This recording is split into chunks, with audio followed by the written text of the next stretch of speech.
प्यारे दोस्तों, स्वागत है आपका यूट्यूब चैनल गुरुजी एजुकेशन में। आज से हम लोग इन्वायरमेंट की स्टडी करेंगे, शंकर आईएएस की।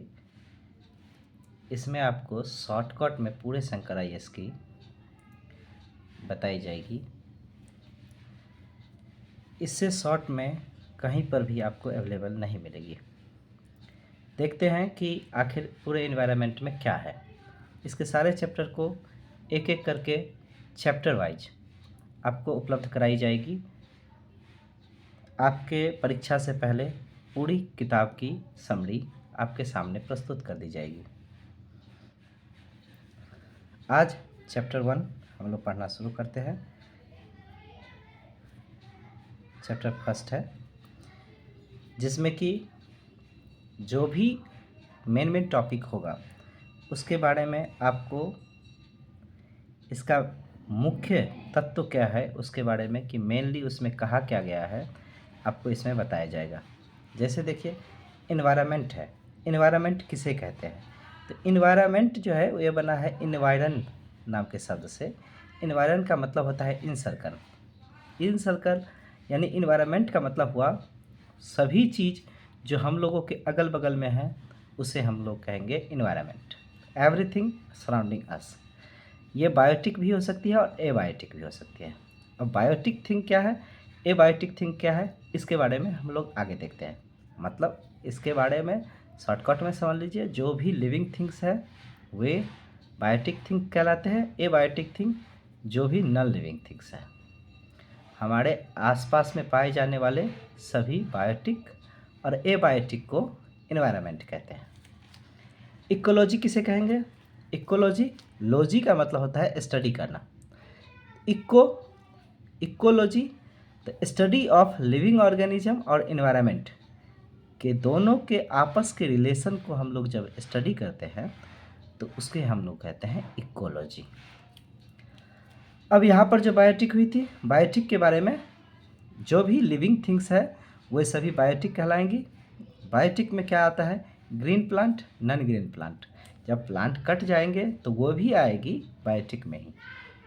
डीकम्पोजर्स, वे सभी जो कंपोजर्स हैं, आप लोग पढ़े होंगे। डीकम्पोजर्स में होते हैं बैक्टीरिया, वायरस, प्रोटोजोआ, फंगी, ये सभी आते हैं डीकम्पोजर्स में।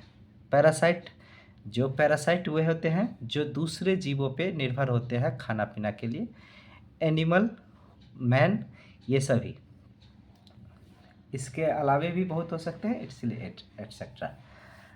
एबायोटिक उसे कहते हैं जैसे एनर्जी है, रेडिएशन है, टेम्परेचर है, हीट फ्लो है, वाटर है, एटमॉस्फेयर है, गैस है। हम लोगों के अगल बगल में एटमॉस्फेरिक गैस है, जैसे कार्बन डाइऑक्साइड, ऑक्सीजन वगैरह। फायर है, ग्रेविटी है, टोपोग्राफी, हम लोगों के मतलब जिस ज़मीन पर रहते हैं उसके बारे में है। Topographic soil, etc। अब समझते हैं कि इन्वायरमेंट में एक्सटर्नल इन्वायरमेंट क्या है, इंटरनल इन्वायरमेंट क्या है। अगर कोई जीव ले, जैसे कि फिश, इसके एक्सटर्नल इन्वायरमेंट और इंटरनल इन्वायरमेंट क्या होगा। यदि एक फिश किसी एक्वेटिक, किसी भी मान लीजिए पानी में रहता है, तो इसके आसपास कैसी लाइट वहाँ पर सप्लाई हो रही है, कैसा टेम्परेचर है, उसके आसपास न्यूट्रिएंट्स खाने के लिए क्या सब है, उसका ऑक्सीजन आसपास में उसको क्या सप्लाई होती है। तो ये हुआ उसके लिए इंटरनल। External environment. और इंटरनल इन्वायरमेंट वो हो गया जो उसके शरीर के अंदर का तापमान क्या है, टेम्परेचर। तो टेम्परेचर इसमें भी आया, लेकिन इसमें भी आया। ये टेम्परेचर है उसके शरीर का तापमान। जैसे हम मनुष्य लोग हैं, हम लोगों के शरीर का तापमान 37 डिग्री सेल्सियस है। तो ये शरीर के अंदर का तापमान है, तो ये हमेशा क्या रहता है, रिलेटिवली कांस्टेंट रहता है। इससे हम लोग बाहर का एक्सटर्नल एनवायरनमेंट है कभी भी चेंज भी हो सकता है, लेकिन इंटरनली एनवायरनमेंट जो है वो रिलेटिवली कांस्टेंट होता है। अब हम लोग ऑर्गेनिज्म के लेवल्स को जानते हैं, और ये लेवल्स को जानने में ही ये सबसे महत्वपूर्ण इस चैप्टर का सबसे महत्वपूर्ण टॉपिक यही है। इसके लेवल्स अलग अलग होते हैं। सबसे पहले इंडिविजुअल। इंडिविजुअल का मतलब होता है कोई भी व्यक्ति या फिर कोई भी ऑर्गेनिज्म, यदि कोई अकेला है, सिंगल है, कोई भी प्लांट हो सकता है, एनिमल हो सकता है, कोई भी वस्तु जो अकेला है और अकेला ही इन्वायरमेंट की पूर्ति करता है, तो इसे हम लोग कहते हैं इंडिविजुअल। पॉपुलेशन, उसी सेम स्पेसीज की यदि दो चार संख्या बढ़ जाए, कुछ संख्या बढ़ जाए, तो उसे हम लोग कहेंगे पॉपुलेशन। अब इसके बारे में स्टडी करते हैं हम लोग कम्युनिटी के बारे में। कम्युनिटी का मतलब हुआ कि एक ही स्पीसीज की यदि बहुत सारी एक ही टाइप की यदि जीव की लिविंग थिंग्स की या ऑर्गेनिज्म की अगर बहुत सारे स्पीसीज हो जाए, जैसे यदि एक प्लांट की हर्ब्स है, मतलब झाड़ियाँ है, सब्स है, ट्रीज है, तो ये क्या हुई, प्लांट की वो स्पीसीज कम्युनिटी कहलाएगी। एनिमल्स में भी अलग अलग हो सकते हैं। इसके अलावा एक जगह पर बहुत सारी कम्युनिटी एक ही जगह पर वास कर सकती है। जब बहुत सारी कम्युनिटी एक ही जगह पर वास करती है तो वो मेजर कम्युनिटी कहलाती है। जैसे हम लोग जिस एरिया में रहते हैं उस एरिया में मेजर कम्युनिटी अगर जंगल है तो वो कहलाएगी। माइनर कम्युनिटी का मतलब होता है जब कम्युनिटी का विस्तार कम होता है तो उसे माइनर कम्युनिटी कहते हैं। इसमें नोट करने वाली बात यह है कि कम्युनिटी के पास वन और सेवरल स्पीसीज हो सकते हैं। इसके लिए ये एब्सोल्यूट नहीं है, ये याद रखिएगा कि मतलब जैसे क्वेश्चन पूछ देता है क्या कम्युनिटी में केवल तभी कम्युनिटी बन सकती है जब इसके पास अनेक क्या हो, स्पीसीज हो, तो नहीं, केवल यदि किसी भी समय देगा तो क्वेश्चन में वो ऑप्शन गलत होगा।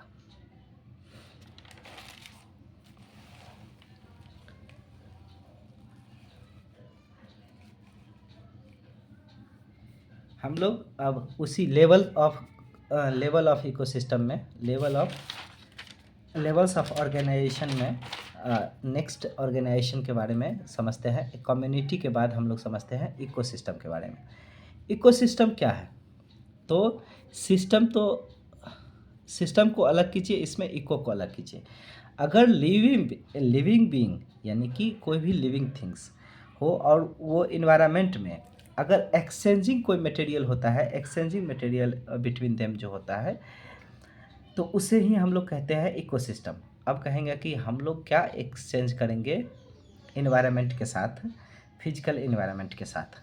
तो हम लोग भी इन्वायरमेंट के साथ क्या करते हैं, एक्सचेंज करते हैं। अगर हम कोई प्लांट लगाए हैं और उसको हम पानी दे रहे हैं, उसको हम क्या रहने के लिए उसको हम लगाए हैं, या फिर किसी एनिमल को हम लोग क्या कहते हैं, खाना पानी दे रहे हैं, आगे हम उससे एक्सचेंज ये करते हैं, उससे खाना पानी, एनिमल का दूध जब हम लोग लेते हैं, प्लांट से हम लोग फल लेते हैं, तो ये एक्सचेंज ही होता है एक तरह का। तो इसी रिलेशन को, इसी एक्सचेंजिंग मटेरियल को हम लोग कहते हैं इकोसिस्टम।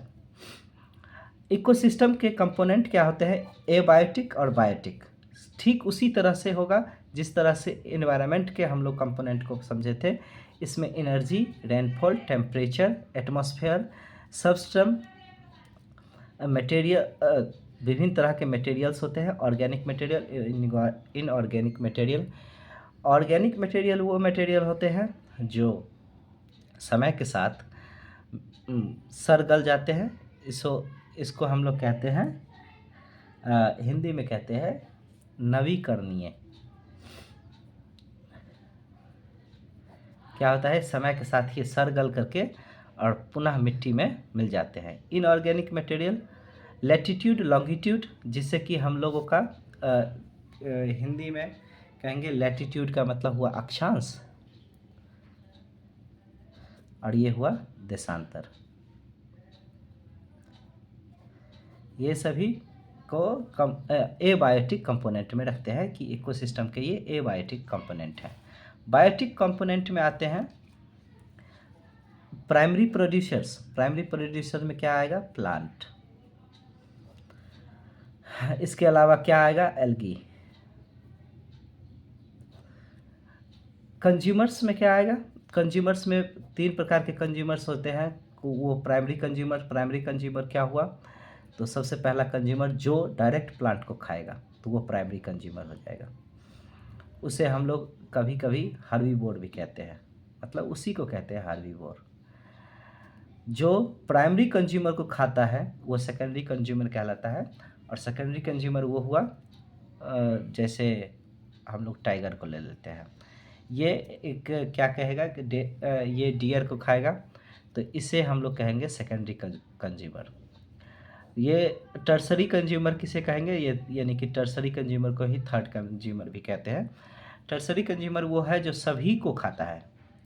जैसे कहेंगे कि ईगल है, ईगल टाइगर को भी खाता है तो प्राइमरी कंज्यूमर में आ जाता है डियर, काव, etc। सेकेंडरी कंज्यूमर में टाइगर जैसे, टर्सरी कंज्यूमर में ईगल जैसे। अब हम लोग समझते हैं कि macro consumer and micro consumer क्या हुआ। माक्रो कंज्यूमर वो होते हैं, वो जितने भी कंज्यूमर इस यहाँ पर बताया है कि प्राइमरी कंज्यूमर होता है, सेकेंडरी कंज्यूमर होता है, टर्सरी कंज्यूमर होता है, वे सभी मिल करके माइक्रो कंज्यूमर बनाते हैं। और माइक्रो कंज्यूमर उसे कहते हैं जो क्या कहते हैं, इस सब के मरने के बाद इसको खाते हैं। जैसे बैक्टीरिया, वायरस, etc, जीवाणु, विषाणु, प्रोटोजोआ, शैवाल, ये सभी। Classification of ecosystem. इकोसिस्टम का क्लासिफिकेशन हम लोग कैसे कर देंगे? तो इकोसिस्टम का क्लासिफिकेशन होगा, इसको ब्रॉडली 2 भागों में बांटते हैं। 2 भाग में है कि मतलब टेरेस्ट्रियल और एक्वेटिक।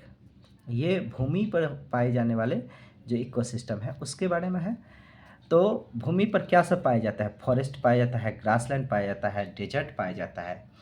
अब इसके बारे में हम लोग विस्तार से पढ़ेंगे, चैप्टर 4 में पढ़ेंगे टेरेस्ट्रियल इकोसिस्टम के बारे में। फॉरेस्ट में भी बहुत सारे फॉरेस्ट होंगे, जैसे टेम्परेट ग्रास, मतलब वो फॉरेस्ट जो एवरग्रीन फॉरेस्ट है, फिर जो है सो डेसिडियस फॉरेस्ट है, उस सब के बारे में हम लोग विस्तार से पढ़ेंगे। एक्वेटिक इकोसिस्टम में होता है fresh water ecosystem. Fresh water ecosystem मतलब हुआ कि जिस इकोसिस्टम में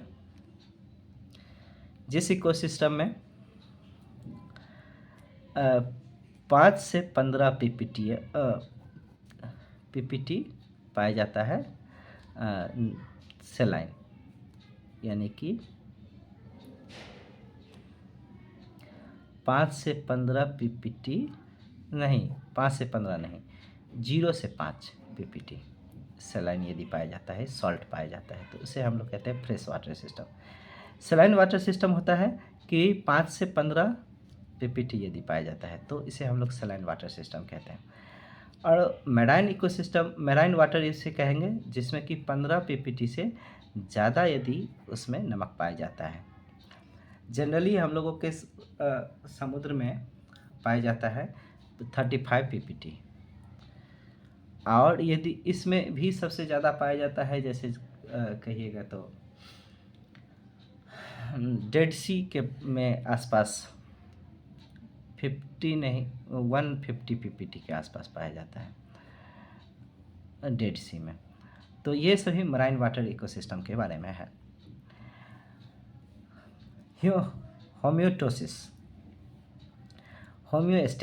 होम्योस्टेसिस वो हुआ कि इकोसिस्टम की ये कैपेसिटी है कि वो हर हमेशा अपनी इक्विलिब्रियम बना के रखती है। इक्विलिब्रियम का मतलब हुआ कि यदि हमारे इकोसिस्टम में कुछ पदार्थ जो कि कभी बनाए गए थे तो वो पदार्थ हमेशा बराबर रहते हैं, चाहे किसी के पास रहे। हमारे पास यदि ऑक्सीजन की कमी हो रही है तो ऑक्सीजन का ऐसा नहीं है कि इन्वायरमेंट से ऑक्सीजन की कमी हो गई है। इन्वायरमेंट में ऑक्सीजन है, ये ऑक्सीजन किसी दूसरे क्षेत्र में भले ही चली गई हो, एक क्षेत्र से कमी होती है तो दूसरे क्षेत्र में चली जाती है। इसे हम कहते हैं इक्विलिब्रियम। कि जो इकोसिस्टम है ये हमेशा ये अपने स्टेट ऑफ इक्विलिब्रियम को बनाए रखती है। इसी को कहते हैं होमोस्टेसिस।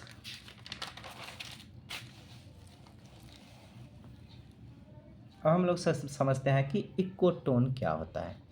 इकोटोन का मतलब हुआ कि जोन ऑफ जंक्शन, जहाँ पर दो इन्वायरमेंट यदि मिलती है तो उसे हम लोग कहते हैं जोन ऑफ जंक्शन। ये हुआ जोन ऑफ जंक्शन। यदि ये टेरेस्ट्रियल इकोसिस्टम है और ये यदि एक्वेटिक इकोसिस्टम है, और इसको हम लोग समझ सकते हैं कि ये जो बीच का है ये इकोसिस्टम को कहते हैं हम लोग इकोटोन। अब ये इकोटोन क्या है? तो इकोटोन अभी एस्चुरीज के बारे में सुनिएगा, इसके बारे में हम लोग पढ़ेंगे। यदि एक्वेटिक इकोसिस्टम के बारे में आगे पढ़ते हैं तो इसके बारे में विस्तार से पढ़ेंगे। लेकिन इसका जो है सो इसके बारे में समझिए कि इसमें एक एज इफेक्ट निकलती है। एज इफेक्ट का मतलब हुआ कि यदि इस क्षेत्र में जो जीव पाई जाएगी वो इस क्षेत्र से और इस क्षेत्र से, दोनों ही क्षेत्र से ज़्यादा डेंसिटी में होगा और ज़्यादा इसका जो है सो प्रभावशाली होगा। इसका नंबर भी ज़्यादा होगा, यहाँ पर स्पीसीज का नंबर भी ज़्यादा होगा और स्पीसीज का नंबर और डेंसिटी भी यहाँ पर ज़्यादा होगा। तो यही कहा जाता है कि density of species and number of species higher than both area, दोनों ही एरिया के से ज़्यादा होता है इस क्षेत्र में। इसे हम कहते हैं इकोटोन एरिया। नीस क्या होता है कि कोई भी जीव हो, कोई भी लिविंग थिंग हो, उसका अपना रहने का, खाने का, बेसिकली हर एक तरीका से वो यूनिक है इस दुनिया में, ऐसा कहा जाता है। और वो यूनिक है, वो किस आधार पर होता है? हैबिटेट के आधार पर होता है, फूड के आधार पर होता है, रिप्रोडक्शन के आधार पर होता है, या फिजिकल या केमिकल नीड्स के आधार पर होता है। बेसिकली कहने का अर्थ है कि दो जीव यदि इस दुनिया में हैं तो वो दोनों ही हमेशा हर एक एंगल से ना हो तो किसी एक एंगल से वो दोनों ही जीव अलग होंगे। उसी को कहते हैं नीश, यूनिक फंक्शनल रोल और place of species in an ecosystem. Ecosystem में दो जीव हमेशा कभी भी बराबर नहीं हो सकते हैं। या तो उसके हैबिटेट के आधार पर अलग होगा, यानी कि जहाँ रहती है, फूड के आधार पर अलग होगा कि यानी कि वो क्या खाती है, रिप्रोडक्शन के आधार पर अलग होगा कि हाउ और व्हेन वो कैसे रिप्रोड्यूस करती है, फिजिकल या केमिकल नीश जो है सो अलग होगा कि उसका लैंड कहाँ पर है, उसका टेम्परेचर क्या है, उसका ह्यूमिडिटी क्या है, उसका वाटर क्या है, उसका एयर क्या है, वगैरह वगैरह के आधार पर। अभी जो हम लोग पढ़ रहे थे कंपोनेंट, उसी कंपोनेंट में आगे बढ़ते हैं। इकोसिस्टम तो पढ़ाई हो गई। बायोम के बारे में हम लोग जानते हैं। तो बायोम में क्या है? बेसिकली हम लोग पूरे धरती को कुछ बायोम में बांट करके देखते हैं। कुछ बायोम में क्या है कि ये यदि हम लोगों का पूरा धरती है तो जो 66.5 डिग्री नॉर्थ और साउथ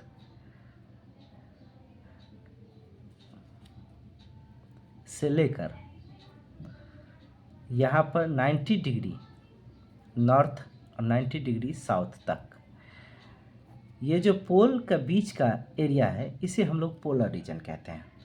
तो ये इस एरिया में जो भी जीव पाई जाएगी वो जीव को हम लोग कहेंगे कि पोलर एरिया में है। इस क्षेत्र में इससे जो नीचे के एरिया में पाई जाती है उसे हम लोग टुंड्रा एरिया कहते हैं। उससे नीचे में बोरियल एरिया कहेंगे, बोरियल फॉरेस्ट वहाँ पर पाई जाएगी। अब ये ज़रूरी नहीं है कि ये सिर्फ ये इसी क्षेत्र में पाई जाएगी। अगर एक जगह पर कोई बड़ी पहाड़ है, जैसे हिमालय को मान लेते हैं, तो इस पर भी एक ही पर्वत पर ही हम लोग अनेक आधार पर इसको बांट सकते हैं। इसमें जो सबसे ऊपर वाला क्षेत्र होगा उस क्षेत्र में पोलर एरिया वाला गुण पाया जाएगा। इसके जो नीचे वाले क्षेत्र होंगे उसमें टुंड्रा एरिया वाला गुण पाया जाएगा। तो बेसिकली हम लोग मान के चलते हैं इस पूरे धरती को एक बायोम के, इसको विभिन्न बायोम में बांट करके चलते हैं। इसमें कोल्ड डेजर्ट, प्रायरीज पाए जाएंगे और टेम्परेट डेसिडियस फॉरेस्ट पाए जाएंगे। और जो पोलर के नज़दीक वाले क्षेत्र हैं, तो पोलर के नज़दीक वाले क्षेत्र में जो क्षेत्र पाए जाते हैं, तो वेस्टर्न, ये जो जा रही है ये वेस्ट एरिया है और ये ईस्ट एरिया है। तो इस क्षेत्र में वेस्टर्न डेजर्ट पाया जाएगा। ये वेस्टर्न डेजर्ट किधर है, तो ये सहारन के एरिया में पाया जाएगा। ये उसके बाद tropical grassland, savanna, tropical deciduous forest. ये ट्रॉपिकल डेसिडियस फॉरेस्ट के बारे में तो ये कहाँ आ जाएगा, तो ये जैसे लैटिन अमेरिका के आसपास वाले क्षेत्र में ट्रॉपिकल रेन फॉरेस्ट। तो ये सभी एरिया जो है ये 0 डिग्री के आसपास जो पाया जाता है उस क्षेत्र के बारे में है ये बायोस्फीयर क्या है, तो बायोस्फीयर है कि कहाँ पर जीवन है, लाइफ। बायोस्फीयर का मतलब होता है कि लाइफ कहाँ पर है, उसे ही हम लोग बायोस्फीयर कहते हैं। तो लाइफ कहाँ पर है, तो यदि हम इसको सी लेवल मान लेते हैं, तो सी लेवल से 6000 मीटर ऊपर से लेकर 200 मीटर नीचे तक लाइफ पाई जाती है। अब लाइफ कहाँ पर पाई जाएगी, जहाँ पर एटमॉस्फेयर मिले, लिथोस्फेयर मिले, हाइड्रोस्फेयर मिले। एटमॉस्फेयर का मतलब होता है जहाँ पर एयर मिलता है, ए से एटमॉस्फेयर, ए से एयर। लिथोस्फेयर मतलब लैंड, जहाँ पर भी भूमि पाया जाता है उसे हम लोग लिथोस्फेयर एरिया कहते हैं। और हाइड्रोस्फेयर उसे कहते हैं जहाँ पर वाटर पाई जाती है, उसे हम लोग, उस एरिया को हम लोग कहते हैं हाइड्रोस्फेयर। और ये तीनों एरिया जहाँ पर मिलती है, तो conjunction of atmosphere, lithosphere and hydrosphere is called biosphere. Okay, thank you.